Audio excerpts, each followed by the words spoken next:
En el día de hoy, en este febrero, ustedes saben que la iglesia maneja temas por un mes para poder estar como ambientándonos con toda la Biblia. En este mes hemos querido hablar sobre el crecimiento en el conocimiento de Cristo. Entonces hoy se llama creciendo en el conocimiento de Cristo. Este es un buen tema y definitivamente dele gracias a Dios por haberle permitido venir hoy. Porque muchas veces nosotros pensamos que conocemos a Cristo. Y decimos, no, yo lo conozco. ¿Y por qué lo conoce? Porque fue el que murió en la cruz. Porque vino a perdonar mis pecados. Pues si usted eso es lo único que sabe, usted no conoce a Cristo. Y entonces usted y yo tenemos que crecer en el conocimiento de Cristo. En la cartelera, ahí hay un versículo que siempre estamos ahí trabajando y que es como el versículo lema de la temática que se va a trabajar durante todo el mes. Hermano Elkin, póngase en pie, que quite el tapabocas, que lo escuchemos y por favor no lee ese versículo. Antes bien, crecer en la gracia y el conocimiento de nuestro Señor y Salvador Jesucristo. A Él sea la gloria, ahora y hasta el día de la eternidad. Amén. ¿Qué es lo que tenemos que hacer? Crecer en el conocimiento. Ese versículo está en la segunda carta de Pedro, en el capítulo 3 y el verso 18. Pedro escribe ¿cuántas cartas? Dos.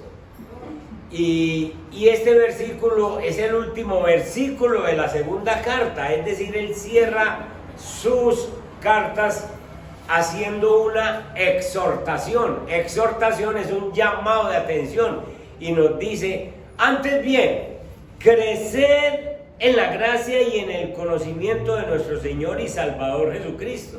A Él sea la gloria ahora y hasta el día de la eternidad. Para Cristo es la gloria. Todo lo que usted haga es para la gloria de Dios. Entonces, pero cuando usted lee un versículo solo, usted no sabe, no lo entiende mucho. Es por eso que yo les he hecho énfasis en que no dependen de un solo versículo, sino que tienen que leer el contexto. Y hoy vamos a hacer una lectura del contexto para entender por qué el apóstol Pedro no se enfatiza, no se exhorta, nos llama la atención y nos dice, ustedes tienen que crecer en conocer a Cristo. ¿Por qué? Leamos pues. Vamos al versículo 1 del capítulo 3.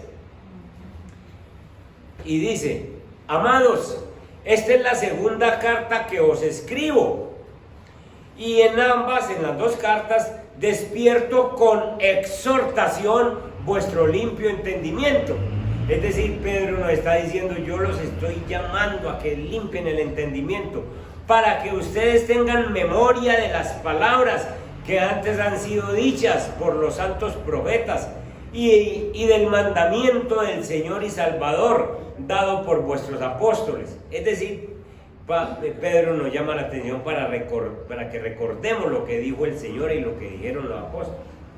Verso 3, ojo con esto.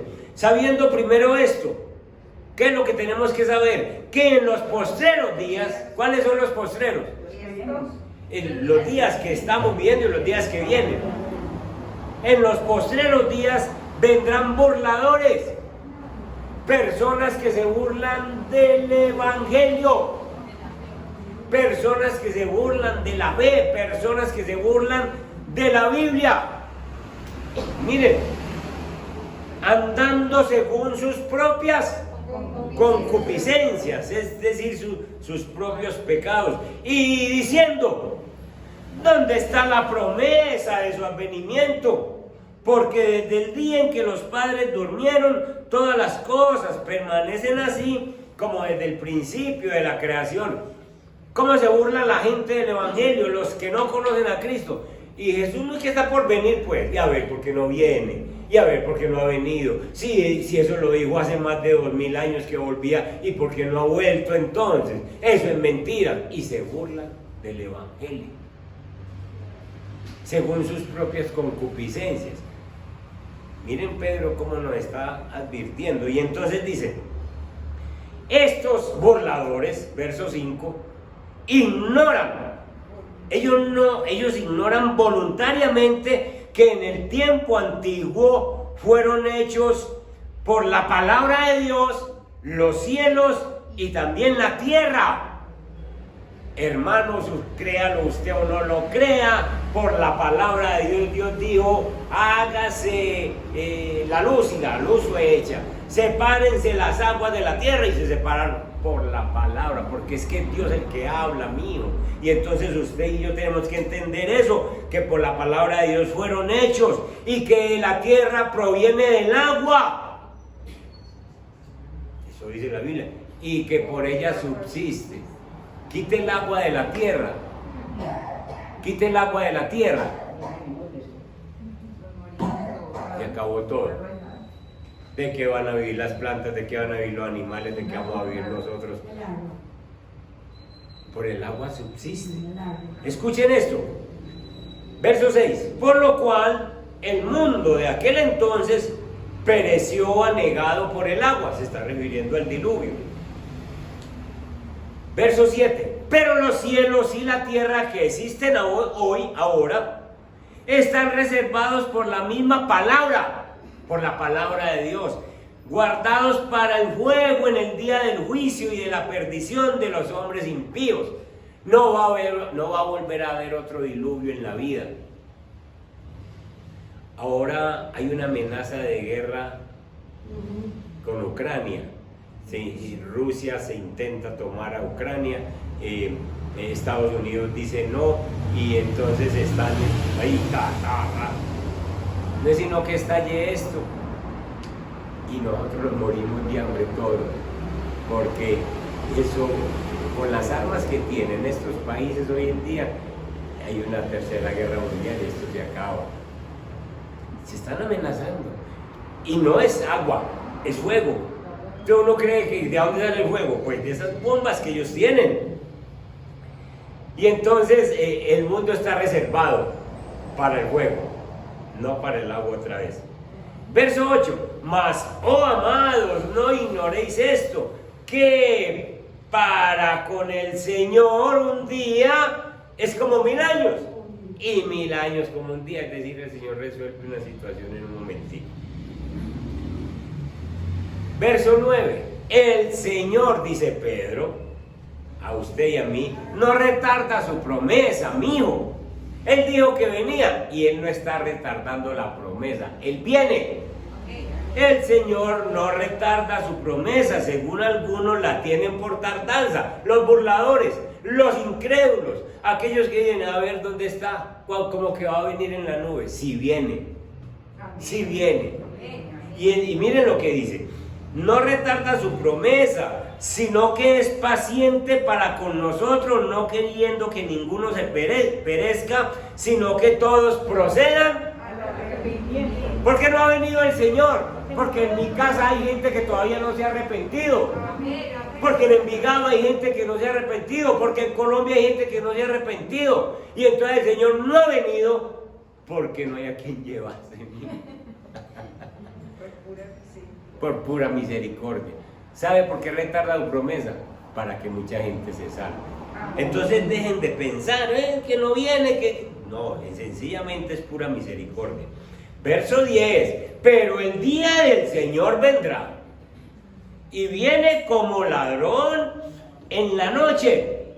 Un ladrón cuando avisa que va a robar, porque se le pone otro candado a la puerta y lo esperamos detrás de la puerta. lo espera detrás de la... Entonces pues uno avisa. Entonces el Señor dice, yo no aviso, sencillamente usted se me tiene que mantener preparado. Y entonces el día del Señor vendrá como ladrón en la noche, en el cual los cielos pasarán con grande estruendo, y los elementos ardiendo serán deshechos, y la tierra y las obras que en ella hay serán quemadas. Puesto que todas estas cosas han de ser deshechas, ¿cómo no debéis vosotros andar en santa y piadosa manera de vivir? Es decir, si ustedes saben lo que se viene, ¿por qué no vivimos bien? ¿Por qué no aprendemos a coger los caminos de Cristo? Verso 12. Esperando y apresurándoos para la venida del día de Dios, en el cual los cielos encendiéndose serán deshechos y los elementos siendo quemados se fundirán. Ya van 3 veces que está hablando de fuego. Pero nosotros esperamos, según sus promesas, cielos nuevos y tierra nueva en las cuales mora la justicia. Ojo pues del verso 14 en adelante.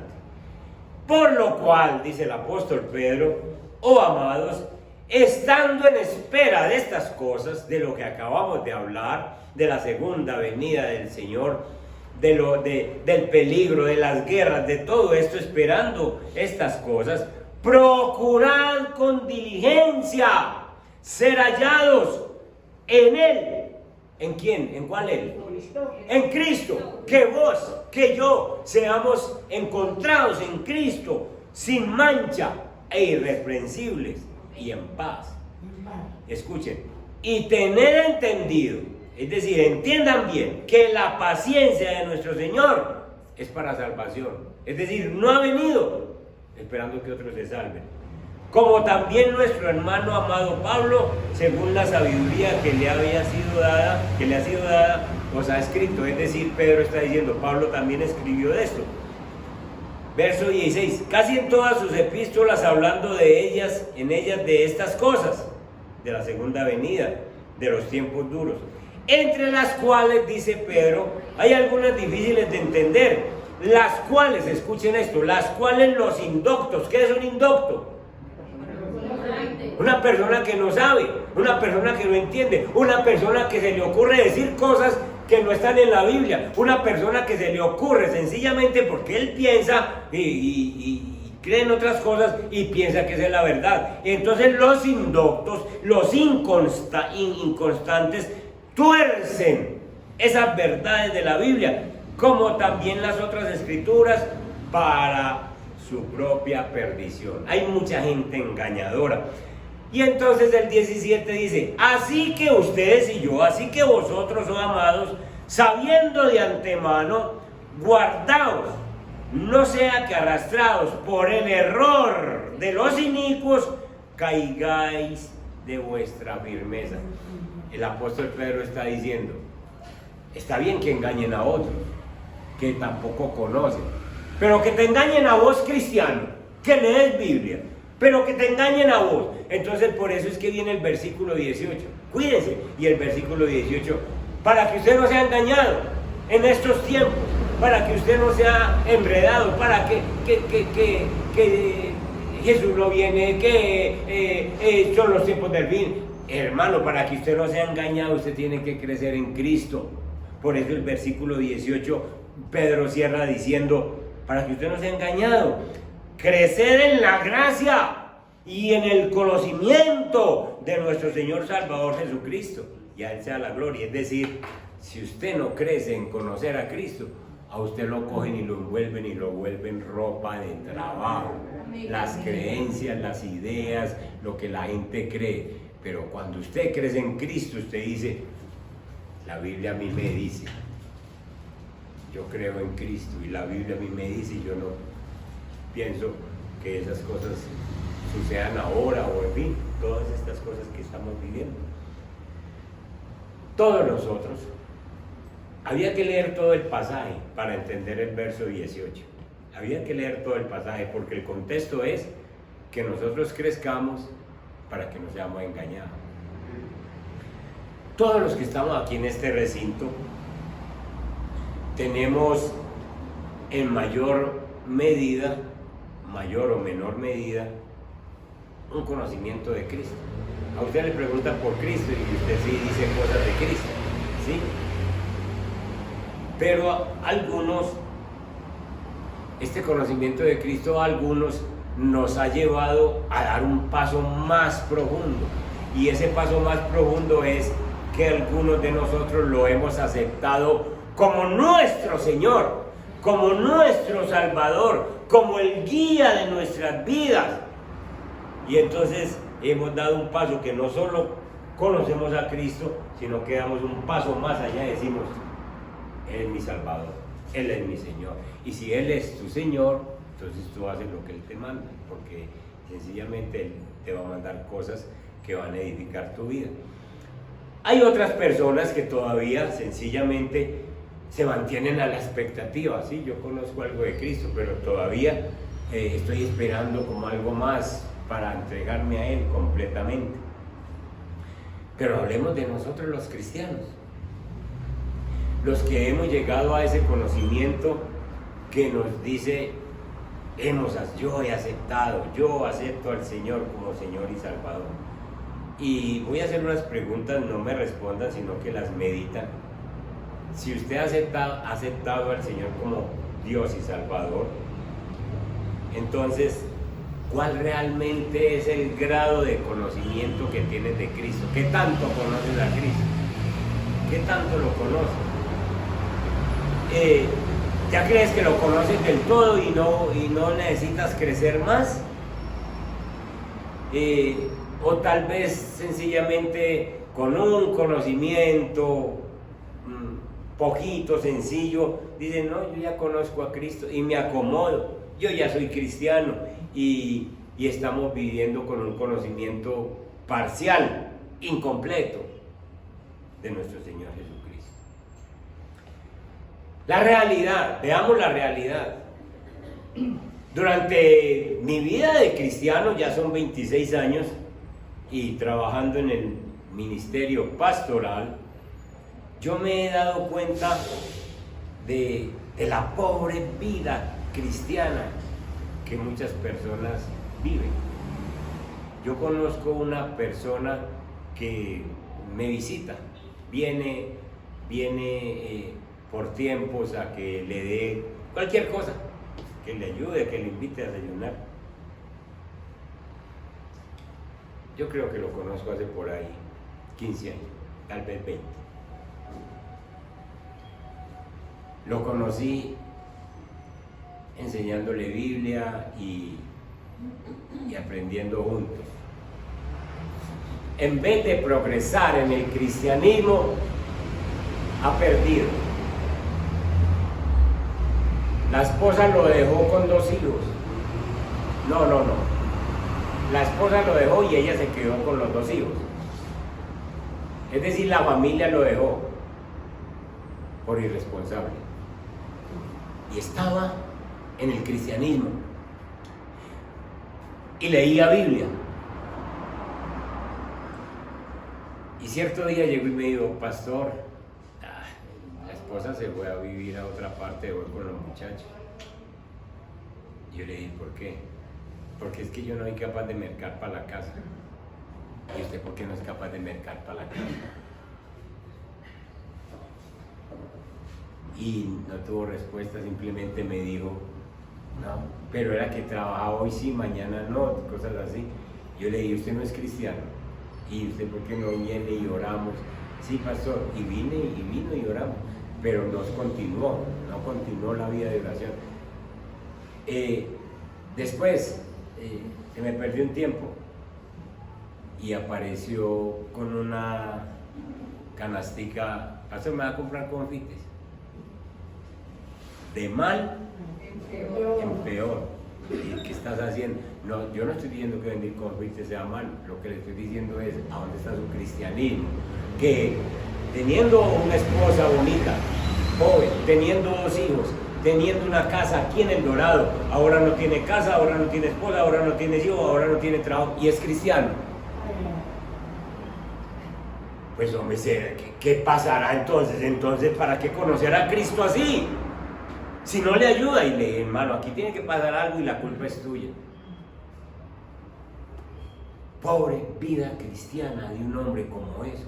Pobre vida cristiana. Me da mucha tristeza ver a este hombre y ver a otras personas perdiéndose un montón de bendiciones por no haber llegado a profundizar en el conocimiento de Cristo.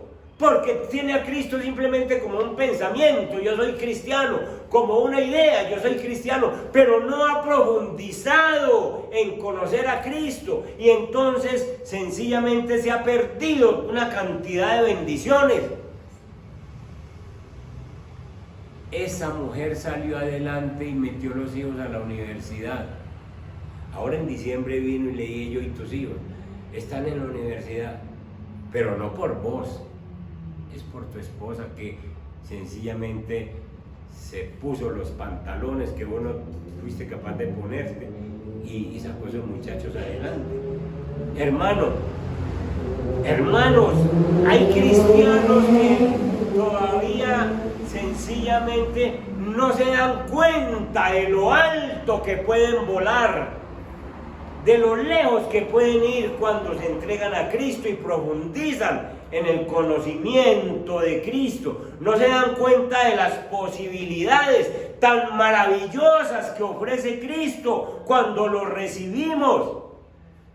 Cuando vos recibís a Cristo no es una experiencia normal de que yo recibí a Cristo o un sentimiento, sencillamente es una realidad encarnada en tu vida, una realidad que te lleva a decir como el apóstol Pablo, ya no vivo yo, sino que Cristo vive en mí. Amén.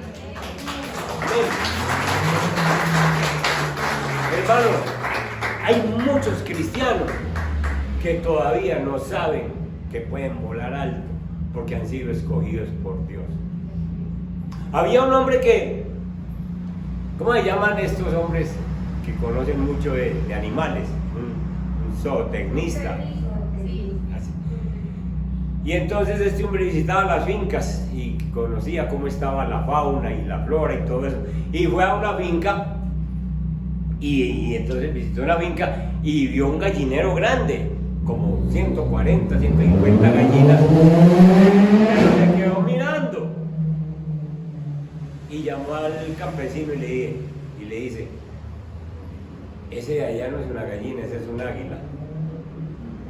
Y entonces el campesino le dice, no, es una gallina, porque ese huevo me lo encontré en el bosque, lo traje y se lo puse a las gallinas que están calentando y salió ese animal, es un poquito más grande, pero es una gallina.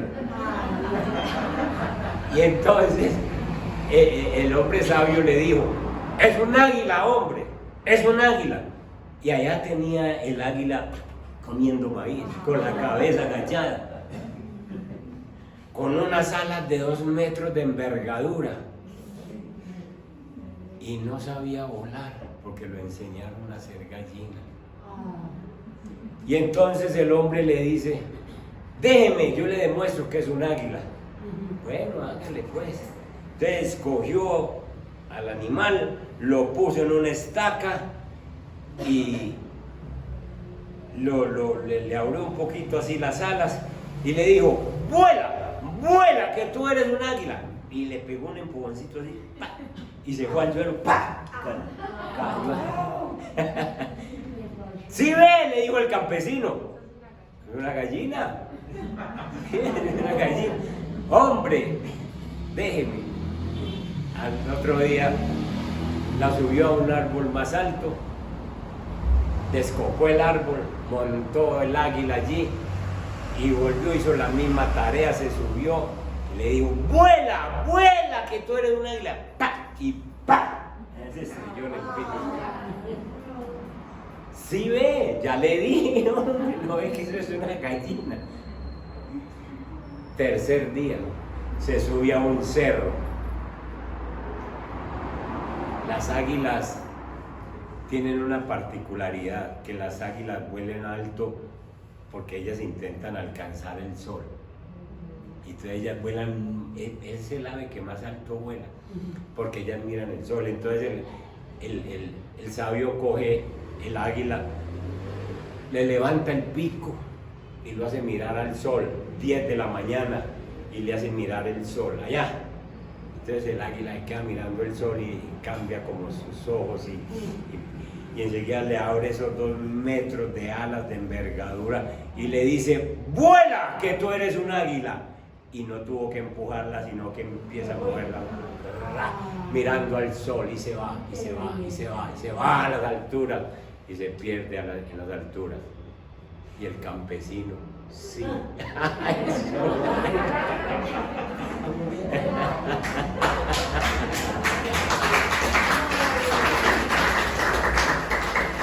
Vos que me estás escuchando, vos ya fuiste elegido por Dios. Si estás aquí es porque Dios te trajo. A vos no te trajo nadie, es Dios el que te dijo: vos necesitas escucharme. Y vos sos escogido por Dios. Y la gente o las cosas del mundo te han enseñado a vivir en un corral con la cabeza para abajo comiendo maíz. Las águilas no comen maíz, las águilas se buscan su propio alimento. Ellas son cazadoras. Y Dios, sencillamente, el día que te llamó, el día que te escogió, te dijo: yo quiero que tú aprendas a recibir las bendiciones que yo tengo. Tú necesitas crecer en el conocimiento de quién soy yo, para que puedas recibir todas esas bendiciones, para que aprendas a volar alto. Entonces nosotros no somos esas gallinas que estamos con la cabeza abajo pensando: yo soy cristiano, como el amigo aquel, y entonces perdí mi esposa, y perdí mis hijos, y perdí la casa, y perdí la casa que tenía en El Dorado, y perdí tal cosa, y perdí tal cosa, y todos los días de mal en peor. Y yo le digo: ¿para dónde vas vos, hombre? Vos no conoces a Cristo. Congregate y empezá a crecer en Cristo. Está bien, hermano, que uno tenga pruebas. Está bien, porque sí tenemos pruebas. Pero sencillamente las pruebas son pasajeras. Y una persona hoy tiene una situación económica difícil, pero no me va a decir que pasa 20 años en la misma. Si tiene una situación económica difícil, la tiene un ratico, y enseguida Dios se presenta con una bendición y le dice: pasaste la prueba, tenga las bendiciones que yo tengo, porque Dios no es injusto, hermano. Entonces nosotros necesitamos levantar la cabeza, mirar a Dios, mirar esa luz y apuntarle allá: Señor, ¿qué más necesito conocer de ti? Porque yo no soy una gallina que tenga que vivir con la cabeza clavada en el suelo. Hay personas que ya se han bautizado y entonces: yo ya me bauticé, y creen que eso ya es suficiente. No, señor, no, ese es el principio de un crecimiento que se necesita hacer. Se conforman con saber que sus pecados han sido perdonados, se conforman con saber que Dios los ama. Eso está bien que sepan eso, pero se necesita ir más allá. Se necesita incorporar en nuestras vidas la actitud que tiene un buen siervo. Que un buen siervo, la actitud que tiene que tener es la de conocer a su Señor, conocer a su amo, para poder decir: Señor, ¿cómo es que yo te tengo que agradar? ¿Qué tengo que hacer? ¿Cómo hago para hacer tu santa voluntad? ¿Cómo va a hacer usted la voluntad de Dios si no lo conoce? Si no sabe qué es lo que Él quiere. El buen siervo, yo les he hablado de un siervo en el Antiguo Testamento. El buen siervo sabe lo que necesita su amo. El buen siervo sabe que su amo está en la batalla, y entonces dice: bueno, hay que esperarlo. Él viene y sabe que viene a la 1, 2 de la mañana, y lo espera despierto. Y sabe que hay que ayudarlo a bajar del caballo. Va y lo recibe, como le fue, y lo lleva a un banco, y le tiene un banco que precisamente para que se lave los pies. El banco no es ni más alto ni más bajito, es un banco cómodo para él, y le da una poncherita con agua tibia y le lava los pies. Sabe que el caballo hay que llevárselo y darle comida en el corral. El siervo sabe lo que quiere su Señor. Y nosotros, para poder saber qué es lo que quiere nuestro Señor, tenemos que conocerlo, tenemos que crecer en el conocimiento. Señor, ¿cómo es que tú quieres que yo viva? ¿Cómo es que quieres que yo te sirva? Esto lo saben muy bien las personas incrédulas, las personas de allá afuera, cuando trabajan en una empresa, eso lo saben muy bien. Y ellos saben que al patrón le gusta entonces que usted llegue a tal hora, al patrón le gusta que usted le cumpla con tales cosas. Y ellos se esfuerzan por servirle a su patrón, porque saben que ahí depende su comida, que ahí depende su casa, y porque saben que él los puede promocionar a un mejor puesto. Y entonces ellos, sin ser cristianos, se comportan bien porque saben qué es lo que le gusta al patrón. ¿Cuánto más nosotros como cristianos, hermanos, tenemos que conocer a nuestro amo para saber cómo le servimos? Y para conocer a tu amo, tú sencillamente tienes que leer Biblia. No hay otra forma, amigo, no hay otra forma de conocer a Dios, no hay otra forma de conocer a Jesús. Y si no, vas a salir haciendo cosas que no le agradan, cosas que no le gustan. Y entonces tenés que saber que Él nos dio la vida y que Él nos provee todo lo que necesitamos. Entonces, la realidad es esa, que hay muchas personas como gallinas. Claro que eso es por allá en otros países, aquí no pasa eso.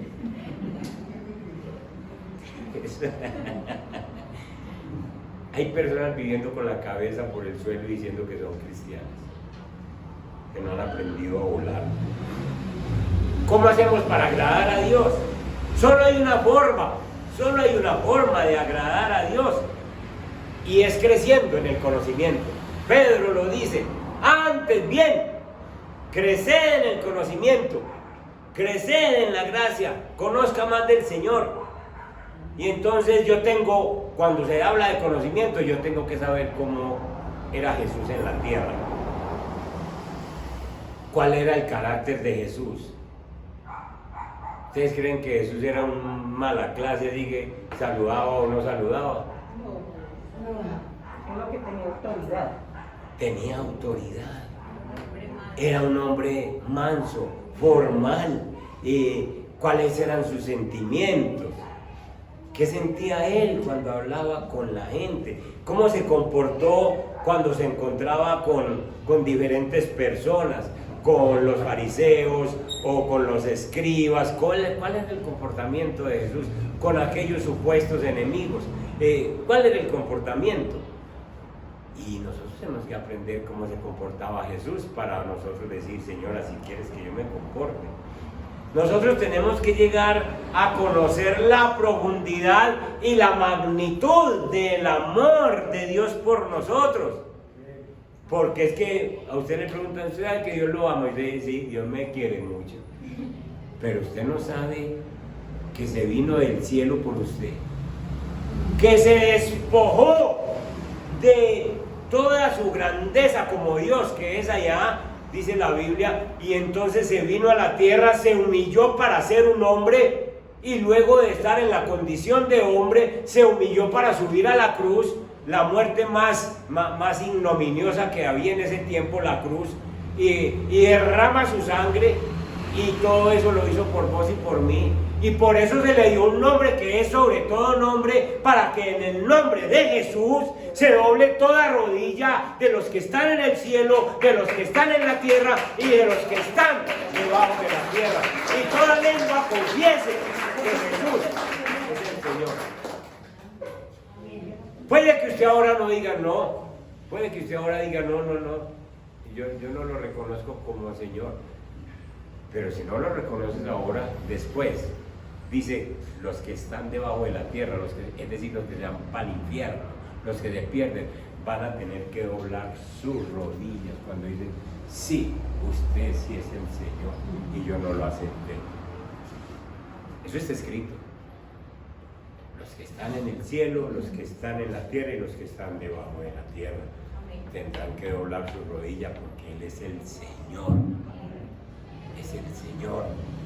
Y entonces, hermano, cuando yo entiendo ese amor tan grande de Jesús por mí, entonces yo no es sencillamente decir: sí, yo sé que el Señor me ama, sino decir: Señor, me amas de tal manera que a ver en qué te sirvo, Señor, a ver qué hago, pues, Señor, úsame, porque es que yo entiendo que un amor de esos no se le da a uno sencillamente así, téngalo sin exigirle nada. Entonces tenemos que crecer en ese conocimiento del Señor, tenemos que crecer también para saber qué Él quiere de nosotros y cómo nosotros podemos alcanzar eso que Él quiere, mantenerlo, desarrollarlo. Señor, ¿qué es lo que quieres? Ayúdame entonces para que yo pueda hacer ese trabajo, y tengo que conocer que yo debo vivir una vida digna y gloriosa que Dios quiere para mí. Dios quiere una vida digna, una vida de un buen cristiano. La Biblia dice que Él quiere que nosotros en esta tierra tengamos una vida abundante. Pero aquí hay un enredo, que es que la gente cree que tener una vida abundante es tener finca en Santa Fe de Antioquia, apartamento en Envigado y otro en el Poblado por si de pronto, ¿cierto? Y tener el carro último modelo. Y entonces dice, tengo una vida abundante. Pues les digo que hay mucha gente que ya tienen esas cosas y no tienen vida abundante. Porque la vida abundante no se trata de cosas. La vida abundante se trata de un gozo interno, de que yo camino con Cristo, de que yo estoy apuntándole a parecerme a Cristo. La vida abundante tiene que ver con que yo tengo un gozo a pesar de las circunstancias que no sean favorables. Entonces a mí hay un gozo. Estoy enfermo, pero tengo a Cristo. Y Cristo sabrá qué hace conmigo. Amén. Si me lleva, pues bueno, gracias a Dios, me acabaron los dolores. Y si me deja para que trabaje con Él. Entonces es un gozo, hermano. Es un gozo. El apóstol Pablo lo entendía muy bien. Hay vida abundante cuando nuestra paz interior no depende de lo que ocurre en el exterior. Entonces yo tengo vida abundante, porque mi paz interior, la paz que yo tengo, no depende si subió tal presidente, si subió este otro, si hubo guerra, si no hubo guerra. La paz interior es una comunión con Cristo, no depende de lo que se esté moviendo en el exterior. Hay vida abundante cuando yo tengo tal capacidad de perdonar que soy capaz de llegar a 70 veces 7. Perdono por todo lo que me hacen, perdono y perdono y perdono. ¿Sabe qué es 70 veces 7? 70 veces 7 no son 490. 7 por 7, 49. Y uno dirá, no hay que perdonar 490 veces. No. 70 veces 7, el 7 significa plenitud, totalidad en la Biblia.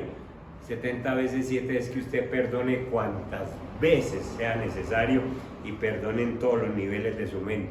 Porque uno a veces dice de labios, yo perdoné a fulano de tal, pero si lo vuelvo a ver. No ha perdonado. Eso es vida abundante, saber perdonar en la totalidad. Vida abundante es cuando mi bondad me lleva incluso a negarme a mí mismo para servir al otro. Vida abundante es cuando mi fe sigue firme, anclada en la roca, aunque hayan turbulencias alrededor mío. Vida abundante es cuando yo practico el amor que todo lo sufre, todo lo soporta, todo lo espera, nunca deja de ser. Eso, en realidad, es una vida abundante, y esa vida abundante es la que se desborda a raudales de nosotros. Por eso el Señor dijo, cuando ustedes tengan el Espíritu Santo, de su interior correrán ríos de agua viva. Es decir, uno está lleno del Señor y camina con el Señor porque está creciendo en su conocimiento. Entonces, hermanos, Dios quiere que nosotros crezcamos en todo esto, en conocerlo a Él, en saber qué Él quiere de nosotros y que nosotros sepamos que Él nos tiene para una vida abundante. Una vida abundante es lo que les acabo de decir. ¿Qué dice el apóstol Pablo? El apóstol Pablo, ustedes conocen la historia del apóstol Pablo, vayan a Colosenses capítulo 1 verso 10, el apóstol Pablo se convirtió al Señor, ya siendo un hombre de 38 años más o menos, perseguidor de cristianos. No le gustaba el cristianismo y entendió que tenía que crecer en el conocimiento de Cristo. Él conocía las escrituras, él conocía las religiones, él conocía las tradiciones, pero no conocía a Cristo. Y apenas conoce a Cristo, él sabe con una certeza segura de que necesita crecer en el conocimiento de Cristo y que el conocimiento de Cristo debe ser un requisito.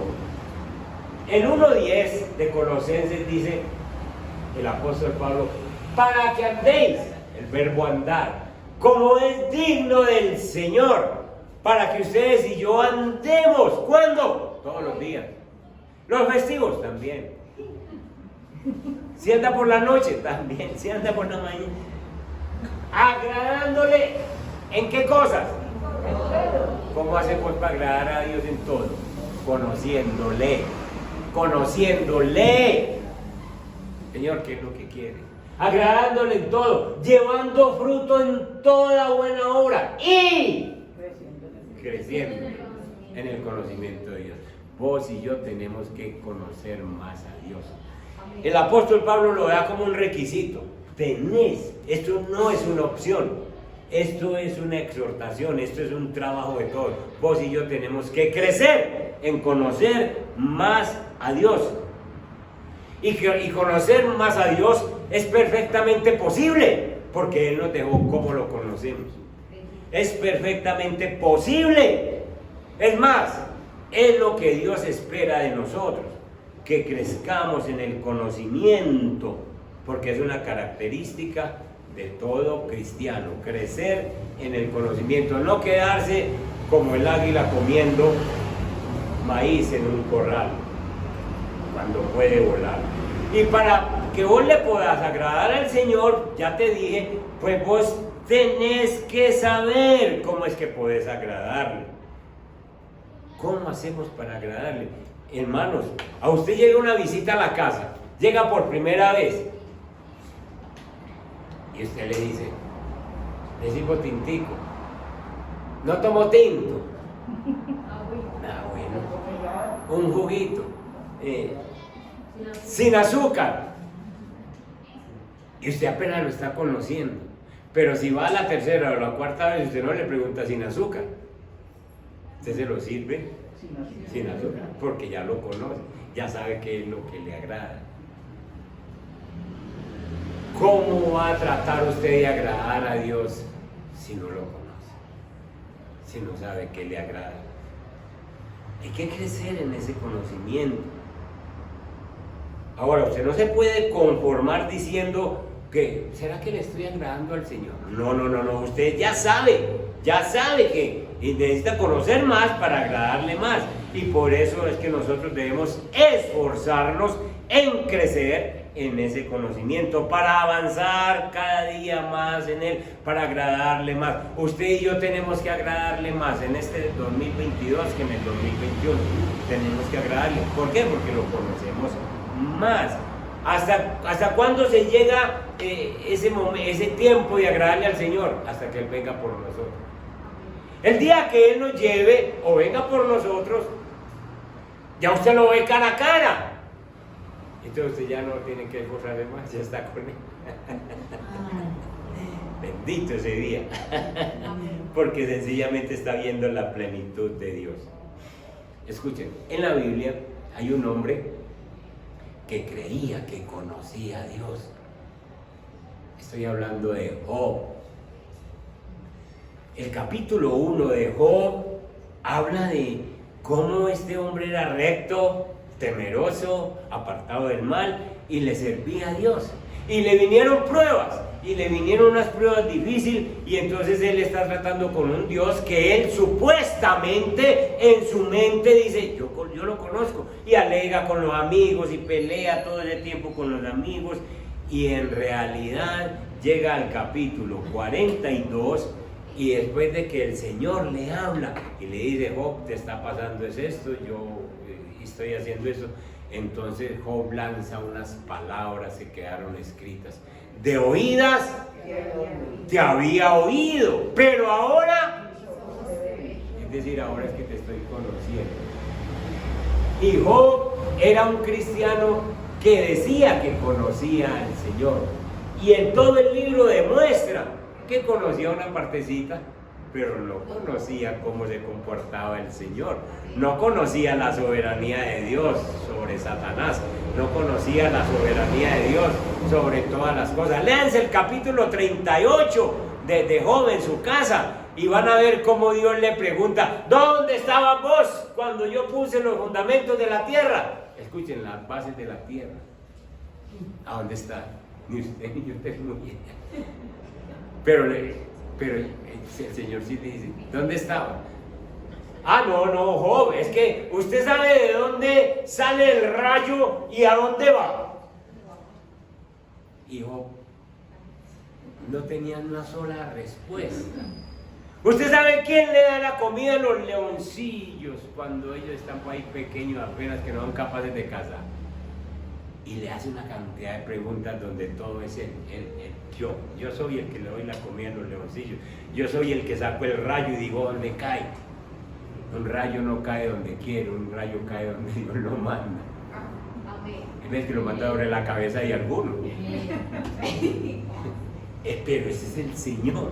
Es que entiendan, por favor, que es que nosotros no conocemos a Dios como es y que necesitamos crecer en ese conocimiento. Entonces Job, después de un rato de hablar con el Señor, de que el Señor le habla, entonces Job dice: ahora mis ojos te ven. Y luego dice en otro versículo, arrepentido, dice: Señor, yo cómo había pasado tanto tiempo sin conocerte.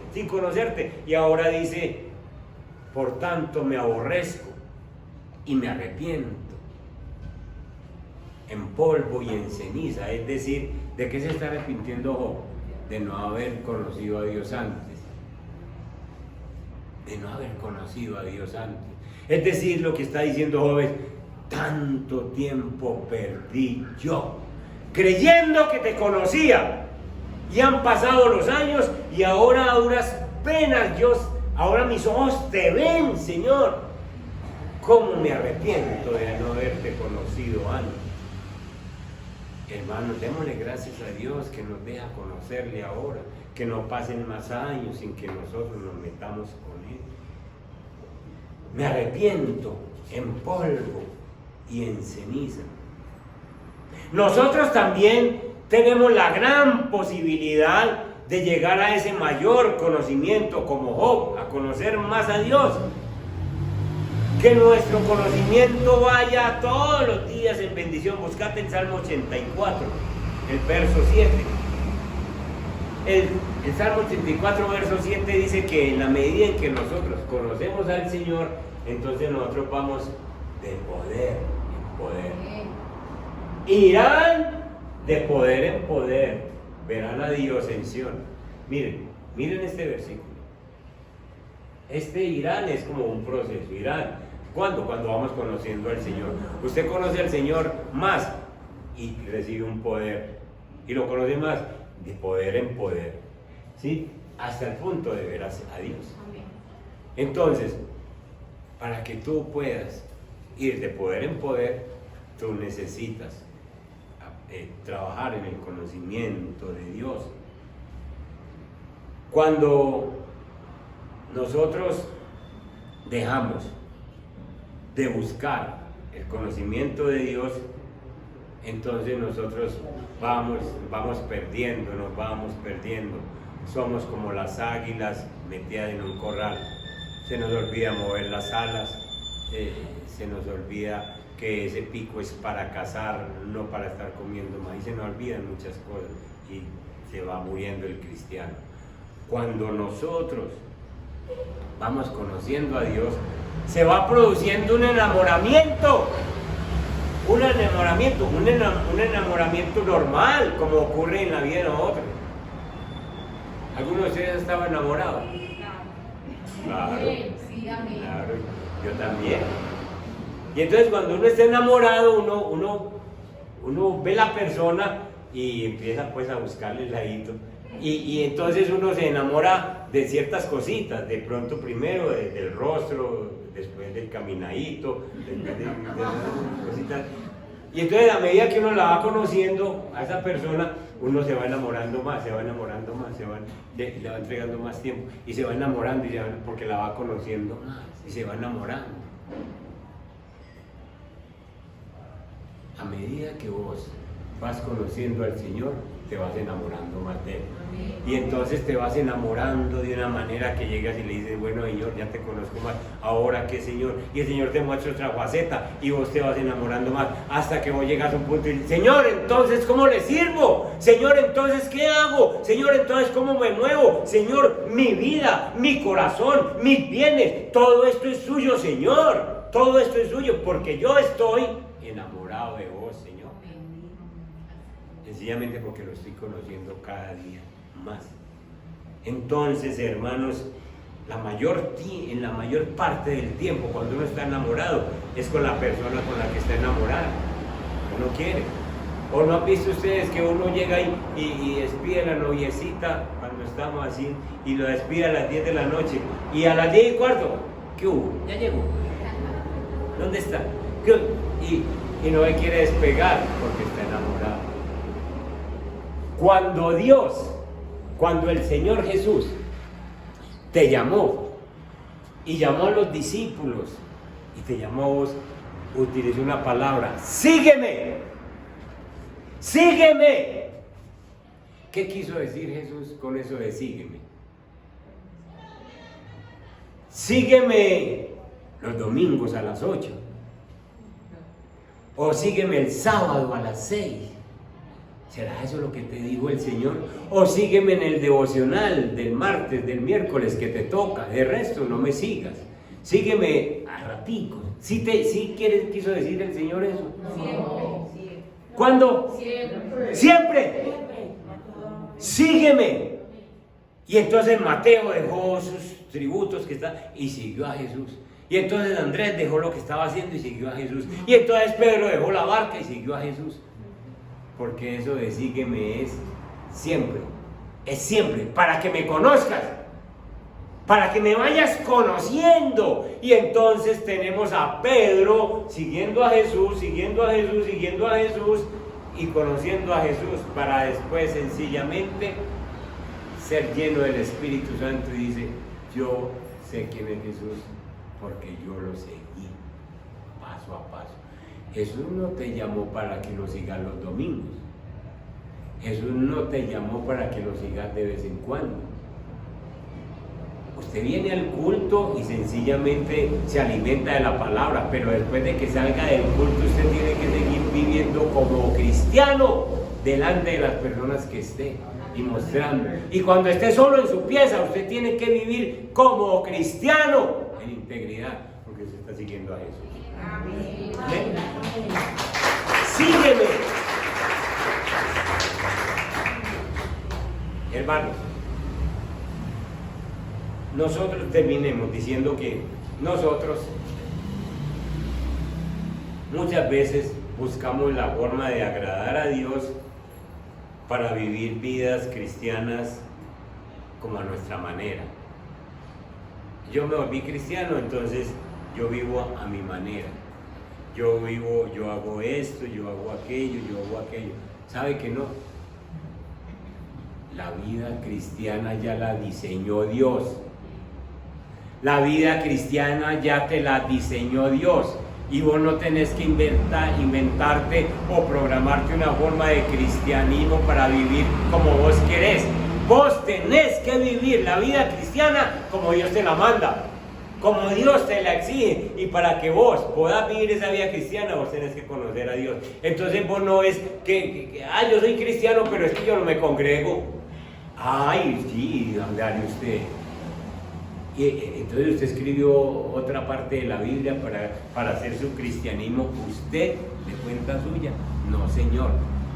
El cristianismo ya lo diseñó Dios. Y la vida cristiana no es la que vos querés, sino la que Dios quiere. Porque Él es el amo, Él es el jefe, nosotros somos los siervos y nosotros hacemos lo que nuestro jefe, lo que nuestro amo diga. Amén. La vida cristiana es para vivirla como Dios la tiene diseñada, como la tiene diseñada, y no lo que yo pienso, hermano. Aplicación. La gente con la que vos vivís, escúchame, la gente con la que vos vivís, hijos, hermanos, esposa, esposos, amigos, compañeros de trabajo, esa gente tienen todo el derecho a decir lo que dijeron las autoridades religiosas cuando examinaron a Pedro y a Juan. Hechos capítulo 4, verso 13. Cuando las autoridades religiosas de aquel tiempo examinaron a Pedro y a Juan, tuvieron que decir algo muy especial. Y eso es lo que tiene que decir nuestra familia.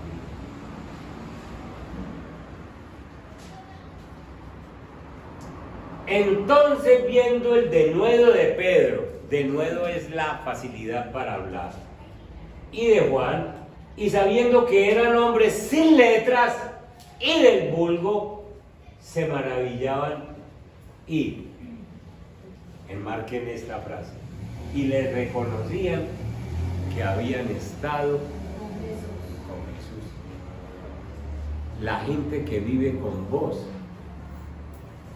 deben hacer esto y tienen todo el derecho a decirlo o a decir lo contrario. Usted no que viene del culto, pues eso es lo que dicen, lo contrario. Pero cuando uno se comporta como que conoce a Jesús, esa gente tiene que decir, tus hermanos, tu mamá, tu papá, tu esposa, tienen que reconocer que has estado con Jesús. Esa gente. ¿Por qué? Porque estamos creciendo en el conocimiento del Señor. Y entonces se nos tiene que reconocer que estábamos con Jesús o que andamos con Jesús. La gente de tu casa, los amigos, los compañeros de trabajo tienen que reconocer que vos has estado con Jesús. Tienen que reconocerlo. Y si no lo reconocen, sencillamente es porque no estás creciendo en conocer a Jesús. ¿Ustedes se imaginan esa pompa que había allí en ese lugar donde se reunieron con Pedro y con Juan? Ellos, el Sanedrín, llamaron a Pedro y a Juan y le dijeron, vengan a ver con qué derecho ustedes están predicando y con qué derecho están haciendo milagros. Ustedes nos debían de haber pedido permiso a nosotros. Y entonces imaginan esos turbantes relucientes, con bordados de oro y esos vestidos. Y ellos dijeron, con solo que nos vean los impresionamos y esos pobres pescadores se van, que mismos que les da miedo de nuestra presencia. Ay, pero estaba Pedro allá lleno del Espíritu Santo y dice, esta pompa, cuando era que me dejan hablar para mostrarles lo que hay dentro de mí, para mostrarles que en ninguno otro hay salvación, porque no hay otro nombre dado bajo el cielo, dado a los hombres, en que podamos ser salvos, solo en Jesús. ¿Cuándo será que me dejan hablar? Y ellos con esa pompa y tuvieron que quedar callados, apenas ellos sueltan el denuedo, la capacidad que tienen para hablar, pobres pescadores, y entonces les reconocían que habían estado con Jesús. ¿Quieres que se reconozca que has estado con Jesús? Trabaja en conocer más de Dios, en conocer más a Jesús.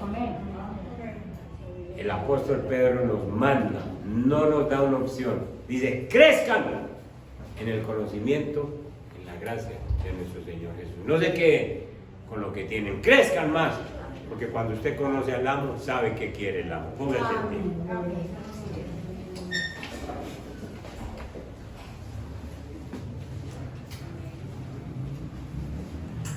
Señor Padre que estás en los cielos, esta es tu palabra, Señor.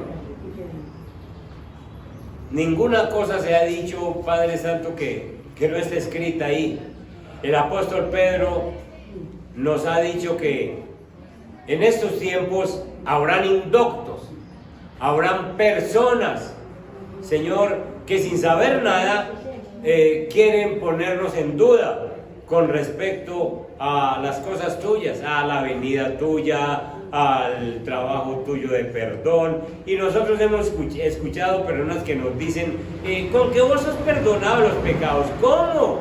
¿Cómo va a ser así de fácil? ¿Cómo eras de fregado? ¿Cómo eras de mala? Cosas como esas. Con que estás esperando la segunda venida del Señor. Ya hubiera venido este mundo como está revolcado, Señor, pero nos acabas de decir que eso es para salvación, que la tardanza tuya no es porque no quieras venir o porque no vayas a venir, sino porque estás esperando que otros te conozcan, Señor, y que los que ya te conocemos podamos crecer más en conocerte y en servirte. Señor, nos mandas a través de Pedro a que nosotros crezcamos en conocerte, porque de pronto te servimos a medias, porque de pronto estamos en un confort, en que yo soy salvo, en que yo soy bautizado, en que yo ya sirvo al Señor y no estoy cambiando mi carácter, porque no te conozco. ¿Cómo te comportabas tú con los enemigos? ¿Cómo te comportabas con la familia? ¿Cómo te comportabas con la mamá? ¿Cómo te comportabas con los religiosos? Señor, todo eso lo tenemos que conocer, porque así nosotros aprendemos y sabemos que nos parecemos a ti, Señor. Padre, bendice la iglesia, ayúdanos a crecer en el conocimiento, ayúdanos ya que nos llamaste y nos metiste en este tema.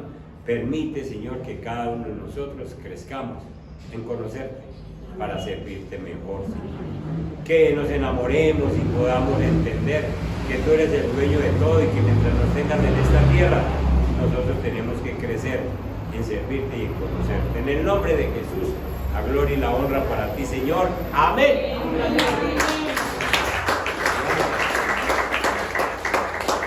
Dios me les guarde, Dios me les bendiga y vamos con esta semana en bendición.